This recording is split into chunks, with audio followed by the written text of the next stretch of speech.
My name is Hilda. I am 60 years old.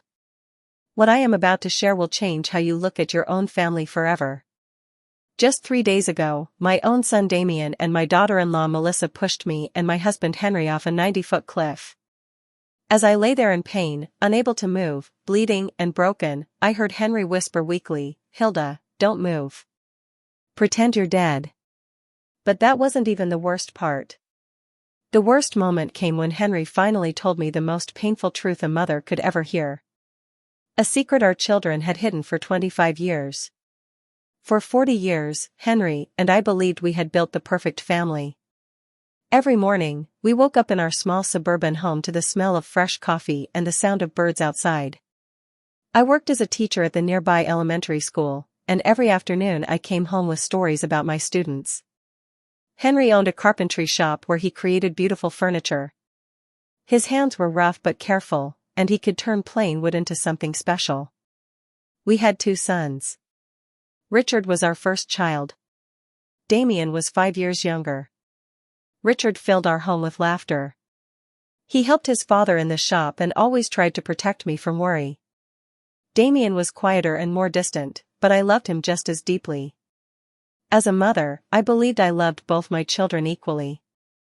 Every Sunday after church, we sat together around our oak dining table, the one Henry carved with his own hands. Richard would excitedly talk about his plans to study engineering. Damien usually stayed silent, only picking at the food on his plate. Life felt simple and beautiful. In the evenings, Henry and I walked along the small trail near our town. We shared our dreams, how we would grow old together, how we would one day watch our grandchildren grow. I never imagined those peaceful walks were preparing me for the one that almost killed me. On weekends, I hosted family gatherings. My sisters Harriet and Irene came with their husbands and children. Our house was always full of noise and laughter. The kids ran everywhere. The women cooked together, and the men fixed things outside. Henry was my perfect partner. Even after 40 years of marriage, he still picked wildflowers for me on his way home. He helped me grade my students' papers, and I helped him in his workshop by holding wood while he worked. We were a team. I truly believed nothing could break us. At night, we sat on the porch watching the stars. We talked about retiring, traveling, seeing the ocean for the first time, and building a smaller home once our children had families of their own. I didn't know back then that perfect happiness often hides dark secrets. Everything changed when Richard turned 20. He started arguing with Damien over things I didn't understand. I heard them whispering in the hallway, and whenever I appeared, they went silent. Henry told me it was just normal brother conflict and that it would pass. I chose to believe him because I wanted to believe my family was still perfect. One night in October, 25 years ago, Richard never came home for dinner. We waited until 11, then midnight, then 1 a.m. Damien stayed in his room, supposedly studying, but there was something strange in his eyes every time I asked about his brother. Henry went out with our neighbors to search. They searched the whole town, the trails, and every place Richard used to go. At dawn, they found his body at the bottom of a river gorge. The police said it was an accident. They said he must have slipped in the dark. I never questioned it because the truth was too terrible to imagine. Richard's funeral was the darkest day of my life. I wore my only black dress, the same one I wore when my mother died. Damien was unusually calm for someone who had just lost his brother. I cried until I had no strength left. He stayed silent the entire time, with a look on his face that now, knowing the truth, still terrifies me. Henry stayed beside me all day, holding me up, whispering comfort that I now realize carried deep pain of its own. After Richard's death, Damien changed completely. He became kind, helpful, and attentive, as if trying to make up for something. He did chores without being asked. He spent more time with his father in the workshop. When he saw me sad, he brought me little things to cheer me up. I believed he was grieving and trying to fill the space Richard had left. I was so wrong. He wasn't changing for the better, he was building a perfect mask to hide what he truly was. Time passed. The pain never fully disappeared, but we learned to live with it. Damien married Melissa, a sweet girl from the next town. They had 2 beautiful children. For the first time in years, I felt hope again. Melissa called me mom and helped around the house when they visited. Damien took after his father and built his own carpentry business. On the outside, everything looked perfect again. But now, lying broken at the bottom of this cliff with blood in my mouth and pain in my chest, I finally understand that all of it was a lie built carefully over time. The first warning signs appeared 6 months ago, when Henry and I decided to update our will. We had saved our entire lives. With our house, the land I inherited from my parents, and our savings, we had nearly $200,000 to leave behind for our children and grandchildren. It was Damien who suggested we go to a lawyer. "Mom, Dad, you're both 60 now. It's important to have everything settled," he said with a smile that now makes my skin crawl. Melissa stood beside him, gently rubbing my hand with those same fingers that would later push me toward death. "We love you so much. We just want to make sure you're protected," she said sweetly. I believed them. Our lawyer, Albert, an old family friend, explained our options. We could place everything in a trust, divide the inheritance among the grandchildren, or make a simple will. Damien strongly insisted that everything be placed under his and Melissa's names. He said they would handle everything fairly for the children. "You'll need us more as you get older," he added. "It's better if we control things so we can take proper care of you." Something about his voice made me uneasy. But Henry, who had always trusted easily, agreed without much hesitation. I still had doubts.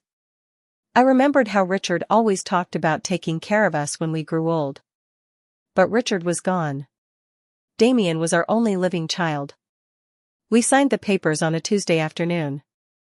I clearly remember Melissa wearing a green dress. Afterward, she hugged me tightly and whispered, "Now we're a family forever." Her words sent a chill through me, even though I didn't understand why at the time. Damien shook Henry's hand with a smile that didn't reach his eyes. That night while I made dinner, I couldn't shake the feeling that I had made a terrible mistake. In the weeks that followed, things felt strange. Damien and Melissa visited more often. But they no longer came just to spend time with us. Every visit turned into advice about how we should live. They suggested changes to our house, talked about investments, and pushed us to buy life insurance.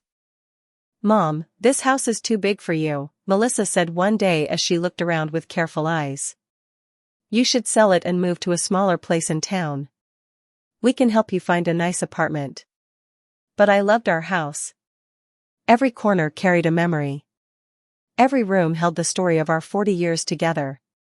The kitchen where I cooked thousands of meals for my family. The workshop where Henry created his beautiful furniture. The yard where our children and grandchildren played. I couldn't imagine living anywhere else. When I told them this, I saw a flash of anger in Damien's eyes. It sent a chill through me. "Mom, you're being unreasonable," he said in a cold tone I had never heard from him before. "This house is far too big for 2 people your age. If you fall down the stairs or something happens, we won't be able to help you in time." Melissa quickly agreed. "And the upkeep must cost a fortune. It would be smarter to sell now while the housing market is high and move somewhere more suitable for your age." Henry began to listen to them. My husband, always practical, started talking about how their reasoning made sense. But deep inside, I felt something wasn't right. That pressure felt wrong. One night, after another tense discussion, I asked Henry if he didn't find it strange that Damien had suddenly become so interested in our money. "Hilda, he just cares about us," Henry said while brushing his teeth. "Maybe we should at least think about what he's saying. We aren't young anymore." But I saw it in his eyes. Doubt. A doubt he didn't want to admit. Now I understand, Henry had already begun connecting dots I didn't even know existed. Things got worse when Damien suggested we give him power of attorney over our finances. "It's just a safety measure," he explained calmly while Melissa prepared tea in our kitchen like she owned the place. "If one of you gets sick, we can manage everything without legal trouble." The way he said it was so smooth and logical that it almost convinced me. Almost. But something about how hard he pushed made me uneasy. That night, I couldn't sleep. I lay awake staring at the ceiling, listening to Henry's breathing, trying to understand why my heart felt so restless. The next day, I called my sister Harriet. She had always been sharper than me, more suspicious. When I told her what was happening, she stayed quiet for a long moment. "Hilda," she finally said, "doesn't it seem strange that Damien is so desperate to control your money? He has his own business. He's doing fine. Why does he need your finances?" Her words hit me hard. She was right. Damien had never needed money from us. He had never borrowed a cent. That afternoon, when Damien arrived again to talk about our future, I decided to confront him. "Son," I asked as we sat in the living room, "why is it so important for you to control our finances? Your father and I are still capable." His face tightened instantly.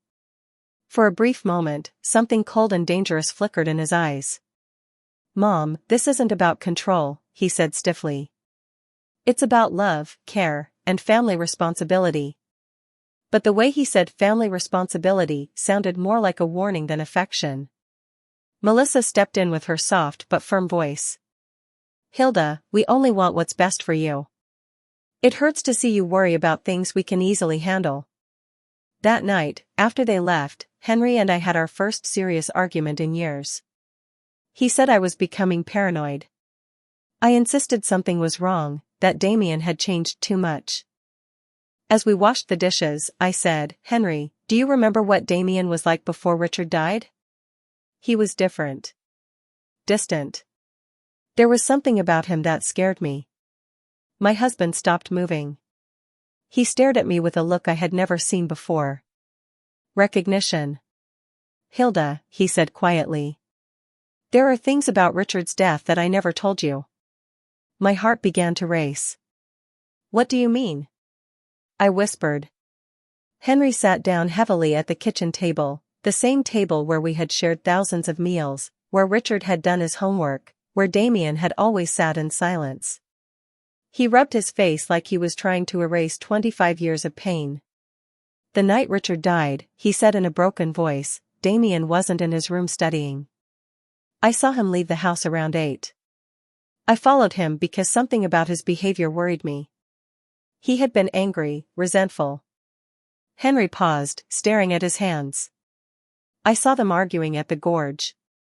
I heard them screaming at each other." My world began to spin. "What were they fighting about?" I whispered. Henry looked up, tears filling his eyes. Tears he hadn't even cried at Richard's funeral. "About the inheritance. Damien was furious because Richard, as the eldest, would receive most of what we owned. But there was more. Richard had discovered something." "What did he discover?" I asked, hardly able to breathe. 3 days before he died, Richard came to me in the workshop. He had found proof that Damien had been stealing from our savings account. Small amounts at first, then larger ones. He had been investigating quietly for months. My mind refused to accept it. The son who had been so caring after Richard's death had been stealing from us even before his brother died. "Why didn't you tell me?" I asked, my heart breaking all over again. "Because when I reached the gorge that night, it was already too late," Henry whispered. "I saw Damien standing beside Richard's body. He was shaking, crying, repeating it was an accident. He grabbed me and begged me to help him. He swore Richard tripped while attacking him." Tears streamed down my face. "But you believed him," I said quietly. Henry nodded slowly, shame written across his face. "He was my son, Hilda. I couldn't bring one back by destroying the other. I convinced myself it was an accident. I hoped he would change." "And the stolen money?" I asked. "He promised to return it. He said he lost it in a failed business deal. He swore he'd never steal again. And I believed him, because I needed to believe my son wasn't a murderer." I stumbled back, gripping the wall to stay standing. Everything I believed about my family shattered in that moment. Did he ever pay it back? I asked. Never, Henry said. He kept stealing. Small amounts. I pretended not to see it. Every time I stayed silent, I became his accomplice. The truth finally became clear. That's why he wants control now, I whispered. Not because he loves us, but because he wants to finish what he started. Henry nodded. And there's more, he said. Something I discovered a few weeks ago. He pulled papers from his desk. I secretly checked his finances. His business is nearly bankrupt. He owes over $100,000. My hand shook as I read the numbers. Damien wasn't successful. He was desperate. Does Melissa know? I asked. I'm sure she does, Henry replied. She always guides the money talks. She asks about the house, the savings, the insurance. Those are not innocent questions. Those are the questions of people calculating the value of our deaths. That sentence froze my blood. Our deaths, I whispered. For the first time, I truly feared that my own son might kill us. We have to go to the police, I said. We have to tell them everything. Henry shook his head in despair. With what proof? I helped hide a murder, Hilda. I'd go to prison too. And who would believe a man who kept silent for 25 years? Then the phone rang. It was Damien. Hi, Mom, he said sweetly. Melissa and I were thinking. How about we celebrate your 40th anniversary with a family trip to the mountains next weekend? A hike, some photos, a perfect day together. My blood turned to ice. I looked at Henry. His face held the same terror. That's very kind, son, I forced myself to say. Let us think about it and we'll call you tomorrow. When the call ended, Henry and I stared at each other in silence, knowing we had just been invited to our own execution. The mountains, I whispered. He's taking us there to kill us and make it look like an accident. Henry nodded slowly. The same way he must have nodded that terrible night at the gorge with Richard. That night, we didn't sleep at all. We lay awake holding each other, planning how we could possibly save ourselves from our own child. The next few days were a nightmare of fear and pretending. Every time Damien and Melissa visited, we had to act normal. We smiled when they talked excitedly about the mountain trip. We nodded when they spoke of family time. But inside, I was screaming. I knew I was sitting face to face with my son's killers, and now they were planning to do the same to me and my husband. On Wednesday afternoon, Melissa arrived with a shopping bag and a bright smile that now looked evil to me. Hilda, dear, she said sweetly, hugging me with the same arms that would soon try to kill me. I brought supplies for our mountain trip. Cookies, water, fruit, everything for our picnic. She showed me each item like a happy child. But I could only think how every single one could be used to hide our deaths. I also brought my new camera, she added, pulling out an expensive one. I want to capture every moment of this special day. These photos will be memories forever. Her words made me feel sick. The only photo she might take would be of our broken bodies. Damien stepped in behind her with a brand new hiking backpack. Dad, he said cheerfully, I bought all the safety equipment. Ropes, harnesses, lanterns, first aid. Safety equipment, to prepare our murders. The thought made my head spin. Isn't this trip a bit dangerous for people our age? I asked, trying to sound normal while looking for any excuse to cancel. Melissa gently touched my cheek with false tenderness. That's why we chose a very easy trail, she said. Even children can walk it. And Damien and I will take care of you the whole time. Yes, they would take care of us, right until the moment they pushed us. That night, after they left, Henry and I sat shaking in the living room. Not from cold, but from fear. We can't go, I said, gripping his hands. We'll make up an excuse. If we don't go, Henry said quietly, they'll just choose another way. A house fire. A robbery. Something that looks accidental. At least in the mountains, we'll know what they're planning. His words made sense, but they didn't comfort me. So what do we do? I asked desperately. Henry thought for several minutes. We go. But we prepare. I'll hide my phone and record everything. If we survive, we'll have proof. And if we don't, his voice broke. At least the truth won't disappear with us. On Friday night, we barely touched our food. We knew it might be our last meal in the house where we had once been a real family. Henry reviewed his will one more time. I wrote a letter, he said, taking a sealed envelope from his desk. It's for your sister Harriet. I explained everything, about Richard and what we believe Damien is planning. I hid it with our important papers. If we don't come back, she'll know where to look for the truth. That night, we went to bed holding each other tightly. If something happens to me, Henry whispered, know that these 40 years with you were the best of my life. I love you more than my own life. I cried silently, memorizing his breathing, his warmth, the smell of his skin. Saturday morning arrived with a clear blue sky that felt like a cruel joke. Damien showed up early, whistling happily. Good morning, lovebirds, he called. Ready for your big adventure? Melissa stood behind him, glowing like a bride, except this was a wedding with death.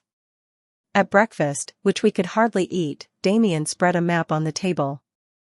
It's a beautiful trail, he said. It leads to a lookout where you can see the whole valley. The view is amazing. His eyes shone with dark excitement. Of course the view would be amazing, it would be the last we'd ever see. There are some steep parts, Melissa added casually, but nothing experienced hikers like you can't handle. The cruelty of that lie hurt. We were two 60-year-olds who barely walked in the park. As we loaded the car, I saw Damien carefully checking his backpack. I saw ropes. A small shovel. And something that looked like a flare gun. What's that for? I asked. For safety, he said calmly. If something goes wrong, we can send a signal. Yes, after they pushed us. Everything was planned. Every detail was meant to make our deaths look like a tragic accident. The drive took 2 hours that felt like forever. Melissa played cheerful music and sang along as if this were truly a happy family trip. Damien drove carefully, obeying every rule. He didn't want anything to ruin his plan. Quietly, Henry took my hand and activated the recording on his phone. From that moment on, everything would be captured. If we lived, there would be proof. If we died, at least the truth would survive. When we reached the trailhead, my heart felt like it would burst.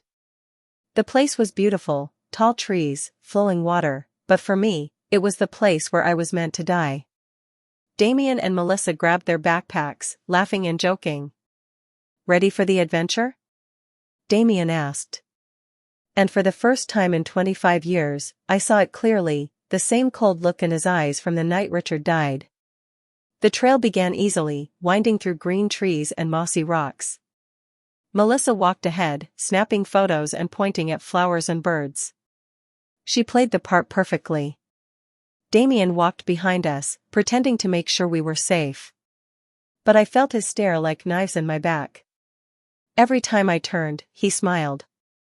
How are you holding up, Mom and Dad? He asked. Need a break? After an hour, the climb grew steeper. My legs burned. Henry struggled to breathe. They had chosen this path to exhaust us. We're almost at the lookout, Melissa announced. But I knew from the map that we had much farther to go. Her light confirmed it, the real destination was close. I forced myself to memorize everything. Every tree. Every rock. In case I survived and had to explain it to the police. Henry was doing the same. We exchanged fearful glances but kept walking. Suddenly, Melissa pointed ahead. Oh! Look at that cliff. The view from up there must be incredible. Let's climb up and take special photos. My blood turned to ice. That was the place. A narrow path led up to a cliff about 90 feet above the main trail. The rocks were loose. There were almost no trees to hold on to. And below was a deep gorge full of sharp rocks. "I don't think that's a good idea," I said carefully, trying to sound normal. The trail looked far too dangerous for people our age. But Damien was already moving toward the narrow turnoff, carrying a backpack full of safety gear that I knew he would never use to protect us.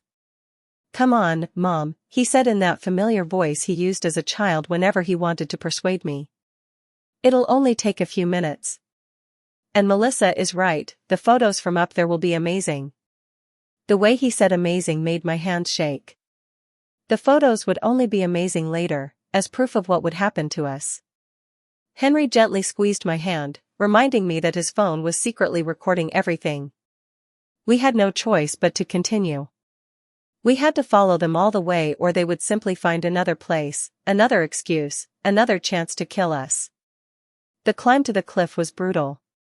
Loose stones slid beneath our feet, and more than once, I almost fell. But the most terrifying thought was how perfect this place was for murder. If someone fell from the top, no one would survive. And worst of all, there would be no witnesses. "Almost there," Melissa called from above. She had already reached the top with the confidence of someone who knew this path well. Damien followed her, then turned to help Henry and me up the last stretch. His hands gripping my arms felt like the claws of a predator. The view from the lookout was truly stunning. The valley spread out below us, mountains rising in the distance, and a river curling through the trees. In any other moment, it would have been beautiful to share with family. But knowing the truth, the place felt like the setting of a nightmare. "Come closer for the photos," Melissa called, positioning herself right near the edge. "I want the valley behind you." Henry and I moved forward slowly. Every step felt like a step closer to our deaths. I could see Damien carefully placing himself behind us, measuring distances and angles. "Perfect," Melissa said, lifting her camera. "Now hug each other and smile." Henry and I embraced, likely for the last time, as she snapped one photo after another. Each camera flash felt like thunder before a storm. "Take one more," Damien said, moving closer. "But step back a little so the scenery looks better." One more step back meant standing directly on the edge. Henry and I exchanged a knowing look. This was it. We stepped back as instructed, feeling solid ground vanish beneath our feet and only empty space behind us. Melissa lifted the camera again, but this time her eyes were different. The sweetness was gone. The mask had slipped. "Smile," she said coldly. "This will be your last photo." At that moment, Damien lunged toward us with his arms stretched out.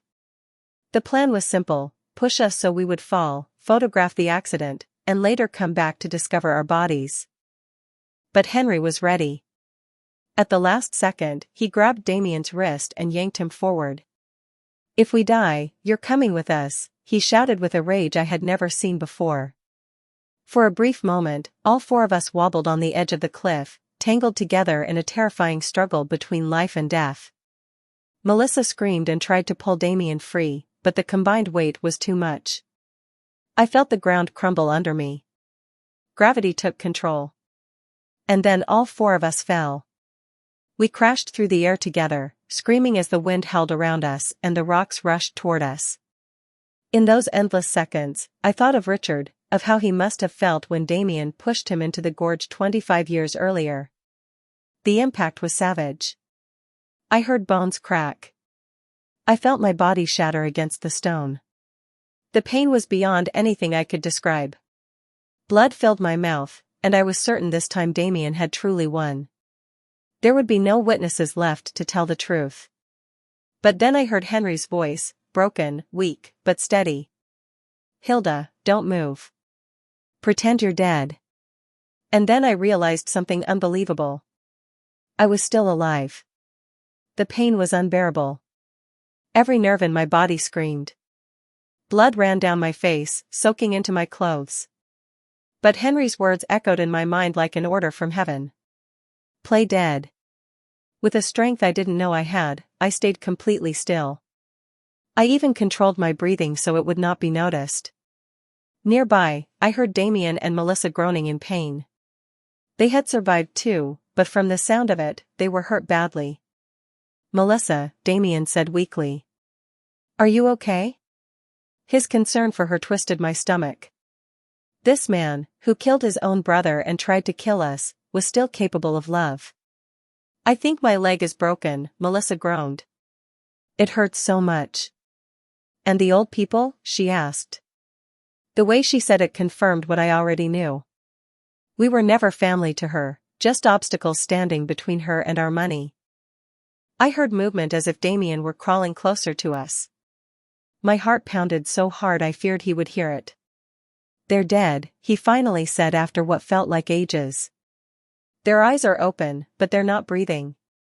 His life filled me with a strange hope. If he believed we were dead, we might survive. "Good," Melissa whispered with chilling satisfaction. "Everything worked just like we planned." "Well, except that we fell too." She let out a bitter laugh. "At least we don't have to pretend we love them anymore." For the next several minutes that felt like forever, Damien and Melissa discussed their injuries. They were hurt, but they could still move. Their new plan was to crawl until they reached a place where they could call for help and then tell their story, how they survived a tragic accident that killed their poor grandparents. "Remember the story," Damien told her. "We were taking pictures when a rock slipped under Dad's feet. He fell and tried to grab Mom, pulling her with him. We tried to help, but we fell too. Our stories have to match." "I know," Melissa replied. "We've practiced this 100 times. We're the broken, traumatized victims. Poor us. We lost our dear in-laws in a terrible accident." Her acting was so convincing that if I hadn't lived the truth, I might have believed every word. Slowly, their voices faded as they crawled away toward what they thought would save them. When silence finally surrounded us, Henry whispered my name so softly I almost couldn't hear it. "Hilda, are you okay?" I whispered back that I was alive but badly injured. "My left leg is broken," he said through pain. "And I think some ribs are fractured." "What about you?" I checked my body and my mind. My right arm burned with pain. My head throbbed like it was being crushed. My shoulder felt badly hurt. But I was alive, and that was more than I ever expected. "We're hurt," I whispered, "but we're alive." "It's working," Henry said. "But there's no signal down here." That terrified me more than anything. We were alive, trapped deep in a gorge, badly injured, and completely cut off. If no one came looking for us, we would die here, slowly, from thirst, hunger, or our wounds. "Henry," I whispered, "before it's too late. I need you to tell me the truth. Everything that really happened the night Richard died." My husband took a deep, shaking breath, as if he had waited 25 years for this moment. "That night," he began, his voice trembling, "Richard came to the workshop furious. He was holding papers, bank statements. He showed me proof that Damien had been stealing from our accounts for months. Small amounts at first, then larger ones. Richard had started investigating because he noticed strange differences in our savings." As Henry spoke, the physical pain mixed with the emotional pain of hearing a truth that had been buried for decades. "Richard wanted to confront Damien that very night," Henry continued. "I tried to calm him down. I begged him to wait until morning, but he refused. He said he couldn't sleep knowing his own brother was stealing from us." "And you followed him," I said softly, even though I already knew. "Yes," Henry replied. "I followed him because I was afraid of what might happen. I knew Richard's temper when he got angry. And I had also been noticing something strange about Damien lately, a coldness that made my skin crawl." When I reached the gorge, Henry went on, "They were already screaming at each other. Richard was waving the bank papers in Damien's face, yelling that he was a thief, that he was stealing from his own parents. Damien denied everything. He said Richard was crazy and making it all up." My heart raced as I pictured it, my two sons in the darkness, one accusing the other of betrayal. What happened next? I asked. Henry was silent for a long time. Then he finally spoke. Richard told him that if he didn't return the money and confess to us, he would tell us himself. Henry's voice cracked. Damien exploded. He shouted that Richard had always been the favorite, that everything had always been easy for him, and that now it was his turn. Then Henry whispered the words that shattered what was left of my heart. Damien pushed him. It wasn't an accident. He pushed him on purpose, with all his strength. I saw Richard trying to hold his balance. I saw his arms waving wildly as he searched for something to grab. But there was nothing. Tears streamed down my face, mixing with the blood on my skin. Why didn't you ever tell me the truth? I whispered. Henry let out a heavy breath. When I reached Damien, he was crying and shaking. He kept saying it was an accident.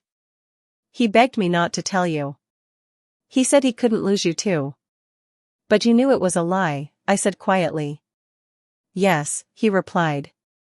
But he was my son, Hilda. My only living son. How could I turn him in? How could I destroy what was left of our family?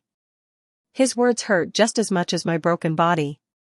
And the stolen money? I asked. He swore he would return it little by little, Henry said. He said he had been desperate, that it would never happen again. But he never gave back a single cent. He kept stealing. And I stayed silent, because with every passing day, I became more guilty too. Just then, we heard voices echoing in the distance. Damien and Melissa had found help. Rescue teams were on the way. Soon they would play their greatest roles yet, the traumatized survivors of a tragic accident. The voices grew closer. The sound of helicopters thundered above us. The rescue team had arrived, and with them came the most important decision of our lives. Henry and I only had minutes to decide. Should we keep pretending to be dead until we found the right moment to expose the truth? Or risk being rescued along with the people who tried to murder us? Hilda, Henry whispered urgently, the phone recorded everything up there. We have Melissa admitting the plan. We have Damien calling us obstacles. We have all the proof. But if they find us alive now, they could destroy everything before we reach the police. He was right. If they realized the truth, they wouldn't risk another accident. This time, they would silence us for good. We had to wait. They're down here. Damien shouted from above. My parents. Please hurry. His voice sounded perfect, broken, full of fear and pain. If I didn't know the truth, I would have believed he was a grieving son. Stay calm, sir, a strong voice replied. It must have been the leader of the rescue team. We're coming down to examine everyone. Are you and your wife able to move? I heard ropes being prepared. Equipment clinked against the rock. Melissa sobbed loudly, playing her part without missing a beat. I can't believe this happened, she cried. We were so happy taking pictures. A rock came loose and they just fell. Every word stabbed my heart because I knew she would repeat that same lie to the police, the media, everyone. The rescuers began descending. Their voices grew closer. I heard their boots on the rocks. Henry squeezed my hand slightly, reminding me to stay still. They're here, one rescuer shouted. We have 2 people at the bottom of the gorge. He checked us carefully. I kept my eyes closed and my breathing barely noticeable.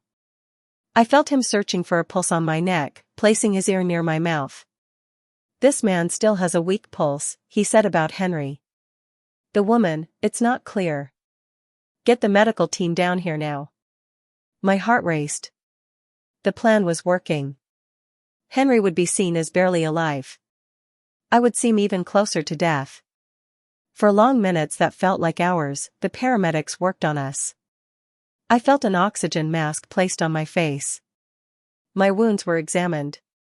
Straps tightened as they secured me to a stretcher. Every instinct in me screamed to open my eyes, to cry for help, but I stayed still. The man is stable but critical, a paramedic reported. The woman is in very serious condition. Her pulse is barely there. We need immediate transport. Perfect. They would take us to the hospital, away from Damien and Melissa, where we could finally go to the authorities. As they lifted us upward, I heard Melissa sobbing again. I heard rescuers comforting her and Damien. "You were so brave," someone told her. "It's a miracle you survived." If only they knew the real miracle was that Henry and I were still alive to tell the truth. Inside the helicopter, the paramedics focused on Henry. From their voices, I knew his condition was worse than mine. Fear crushed me. What if he died before we could speak? "Ma'am," one paramedic said gently, "if you can hear me, hold on. We'll be at the hospital in a few minutes." His kindness cut through me after all the lies I had heard from my own family. At the hospital, everything turned chaotic. Doctors shouted orders. Nurses rushed past. I was taken straight into the emergency room. They began treating my injuries immediately. I had to keep pretending, but I also needed to find someone I could trust. "Doctor," a nurse said softly, "her vital signs are strange. Her pulse is stronger than we expected for someone in her condition." My heart skipped. They had almost discovered me. I was such a terrible actress that my own body was close to betraying me. The doctor murmured.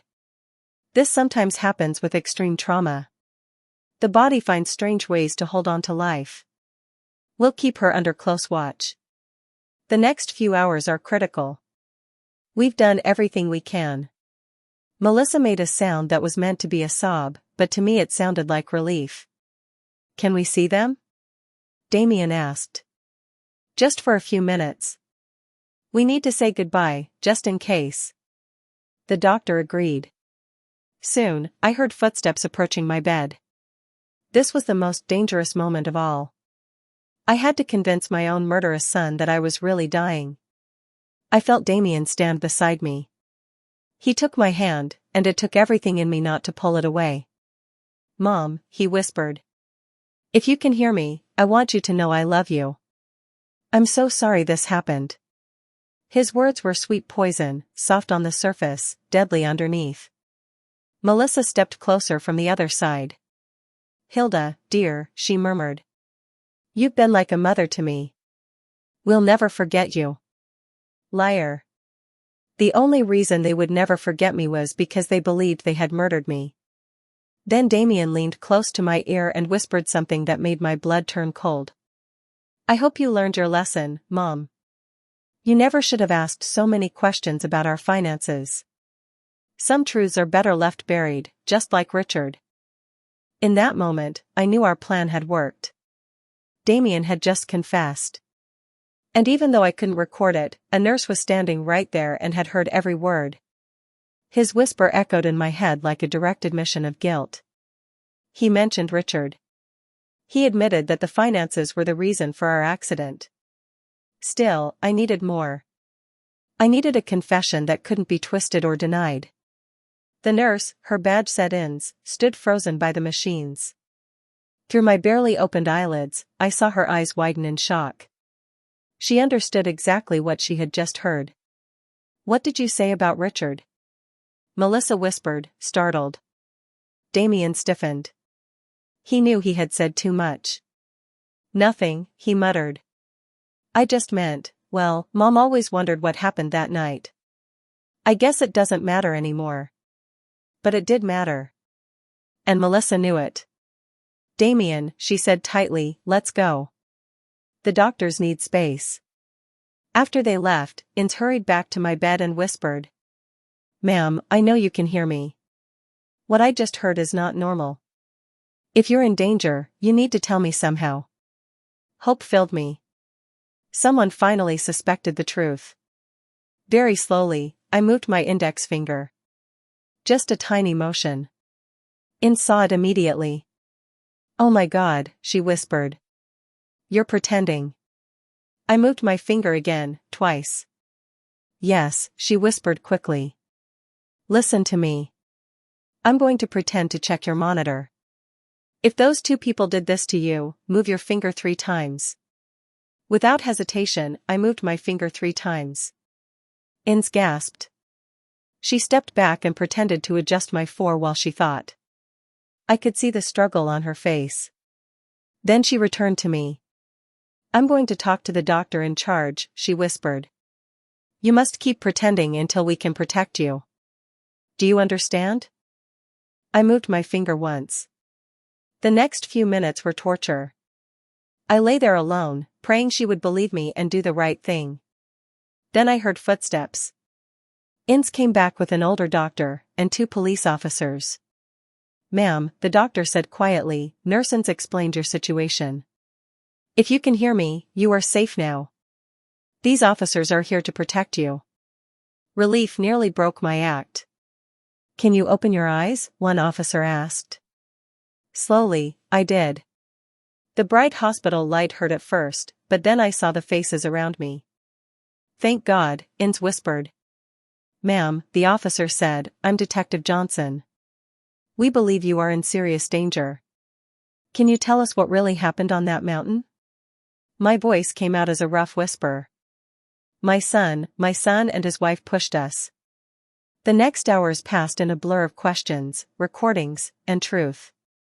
I told Detective Johnson everything, Richard's murder, the stolen money, the pressure to change the will, and the plan to kill us in the mountains. Then I told him about Henry's phone. He recorded everything, I said. The detective's eyes lit up. He went straight to Henry's room. Henry had woken up an hour after me. When the detective explained everything, Henry handed him the phone without hesitation. It's all there, he said weakly.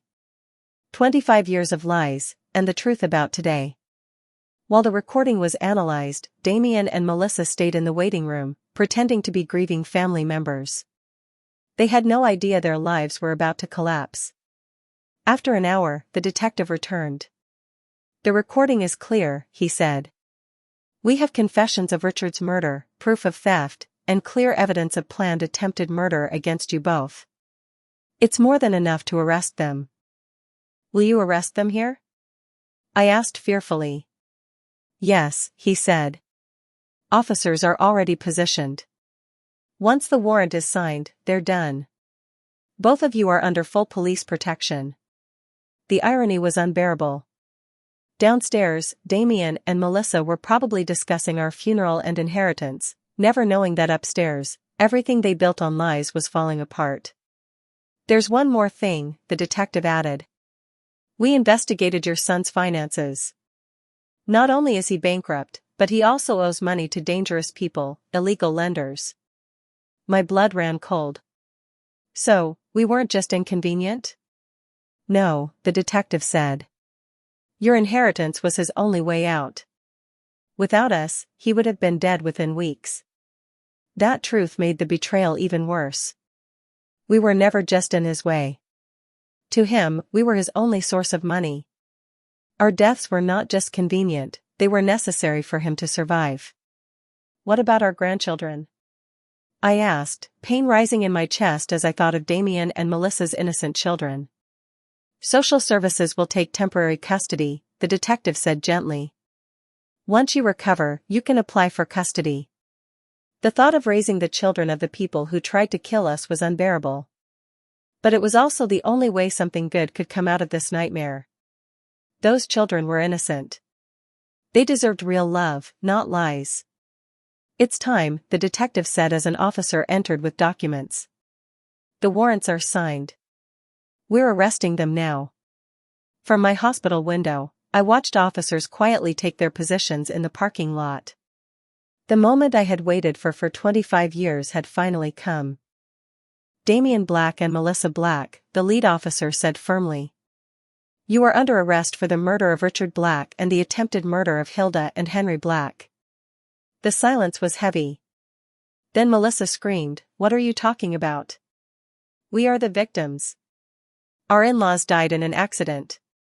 Ma'am, the officer replied calmly, your in-laws are alive and have provided full evidence of your crimes.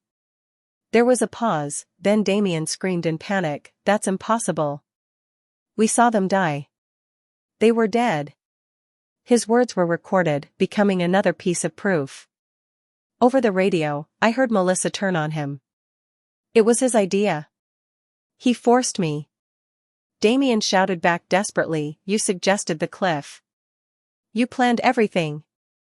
In minutes, their years-long alliance collapsed as they tried to save themselves. An hour later, Detective Johnson returned, his face mixed with relief and sadness. They're in custody now, he said. They're blaming each other, which only strengthens the case. But there's more. My heart sank. What now? During the arrest, he found a small digital recorder in Damien's backpack. He's been recording your conversations for weeks, looking for signs that you were becoming suspicious. Cold fear ran through me. It means he knew you were close to the truth, the detective said. The mountain trip wasn't random. It was a direct reaction to your suspicions. In one recording, Melissa says, we have to act fast before they go to the police. They had watched us, measured the danger we posed, tracked our every word. We were like trapped mice, and they were studying us.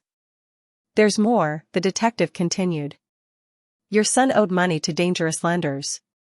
He also forged your signature on several documents to access your accounts. If you had died, he would have had full control of your funds immediately. Each truth hurt worse than the last. My own son had planned my death and stolen from me for years. How much did he take? I asked quietly. About $50,000 over 5 years, the detective replied. Small amounts at a time so you wouldn't notice. The money Henry and I saved penny by penny had paid for the life he lived while plotting our murder. The days that followed were a blur, police interviews, lawyers, and news reporters everywhere. The media called it the most shocking family betrayal of the decade.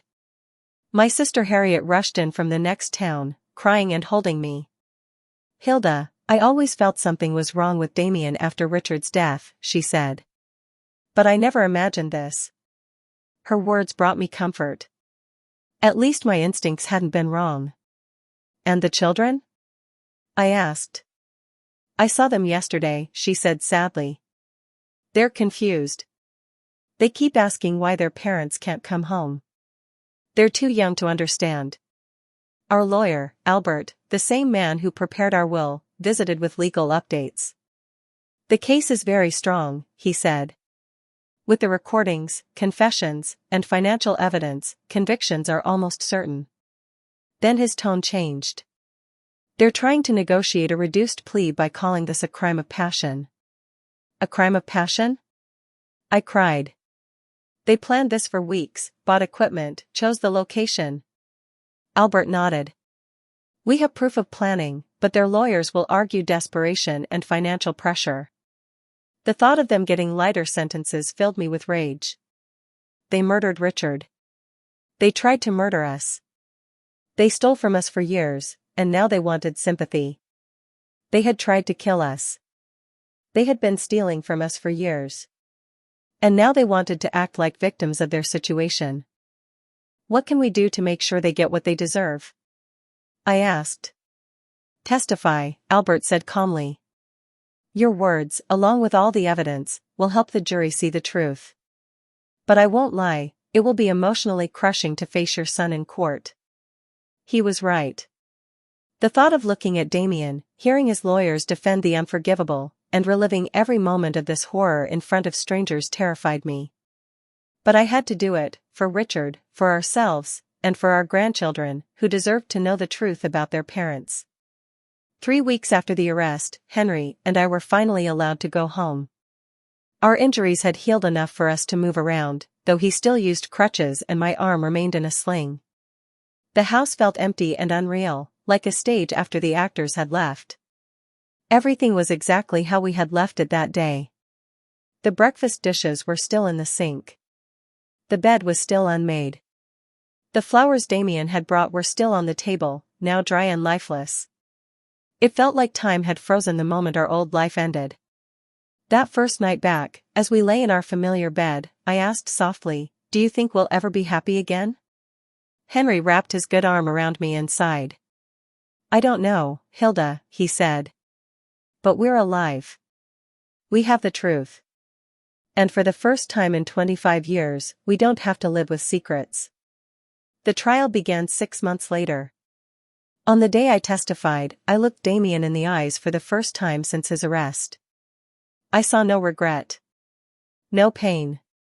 I didn't see my son. I saw a cold stranger who had worn my son's face for decades. After finishing my testimony and describing every terrible detail, I spoke directly to him from the witness stand. Damien, I don't know who you are anymore. You are no longer my son.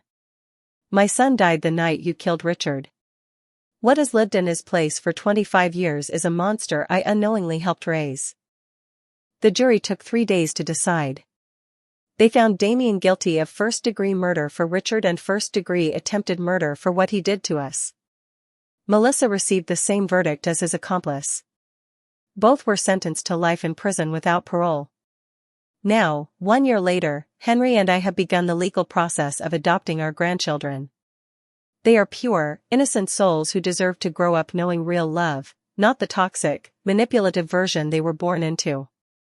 Every night when I tuck them into bed, I tell them about their Uncle Richard, the brother they never met. I tell them about his kindness, his honesty, and his dream of becoming an engineer. I want them to know that goodness existed in their family, even if their parents chose darkness. Did you like this story, and which city are you listening from? Let's meet in the comments. If you enjoyed it, you can support me with a super thanks so I can keep bringing you more real-life stories. Thank you so much for your love and support. I'm looking forward to your comments. On the screen, you can see 2 more life stories I highly recommend. There's much more on my channel, don't forget to subscribe. See you in the next life story, with love and respect.